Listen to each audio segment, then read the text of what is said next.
আব্দুর রহমান সাহেব, আপনি তো দীর্ঘদিন ধরে প্রতিবন্ধী ব্যক্তিদের একটি সংগঠনের সাথে জড়িত আছেন। কি করলে পারে আমাদের রুম্পা এবং রুম্পাদের মতো প্রতিবন্ধী যে ব্যক্তিরা রয়েছে তাদের জীবনমান উন্নয়নের কাজটা আরেকটু সহজ হয়? সামাজিক সচেতনতা বৃদ্ধি করতে হবে এবং প্রতিবন্ধীদের যে সরকার একটা ভাতা দেয়, সারা বাংলাদেশে সব লোক পায় না।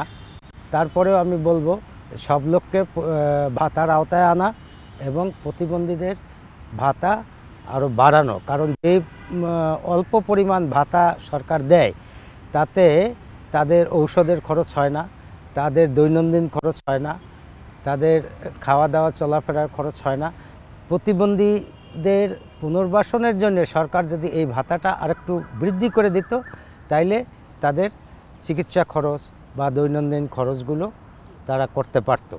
প্রতিবন্ধীদের পুনর্বাসনের জন্য সরকারি উদ্যোগ দরকার আরও বেশি এবং প্রতিবন্ধীদের চিকিৎসার সুযোগ সুবিধা বাড়ানো দরকার, প্রতিবন্ধীদের শিক্ষার সুযোগ বাড়ানো দরকার এবং সামাজিক সচেতনতা গড়ে তোলা দরকার। দর্শক, চলে যাবো এবার রুম্পার কাছে।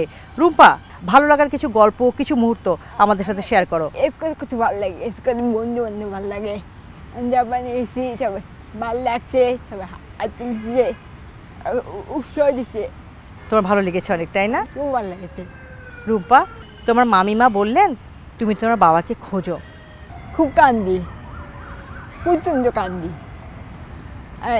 রাতে ঘুমাইতে খুব কান্দি, অনেক মন খারাপ লাগে, বলছি অনেক। আমি একসময় কান্দি, খুব খারাপ করে লাগে বাবার জন্য, খুব কান্দি, আমার খুব মন খারাপ লাগে, খুব কষ্ট লাগে, বুকে ব্যথা লাগে, এরকম লাগে।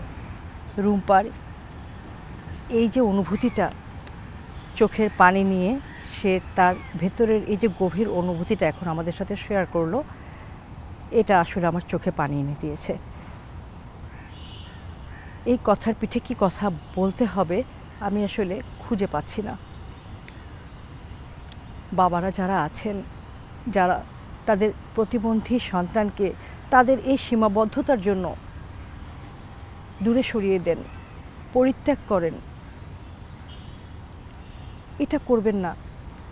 রুম্পার এই যে কষ্টের জায়গাটা, এটা প্রত্যেকটা রুম্পার মধ্যেই ঘটে এবং রুম্পা হয়তো প্রকাশ করতে পারছে, অনেকে হয়তো প্রকাশ করতে পারে না।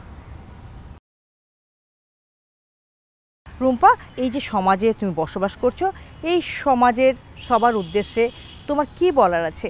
আমি বলতে সবাই গিয়ে না করুক, সবার মাঝে অবহেলা না করুক, কাজ নেই, সবাই আমাদেরকে ভালোবাসুক, ভালোবাসুক, মায়া করুক, সে করুক, আদর করুক, এটাই বলতে।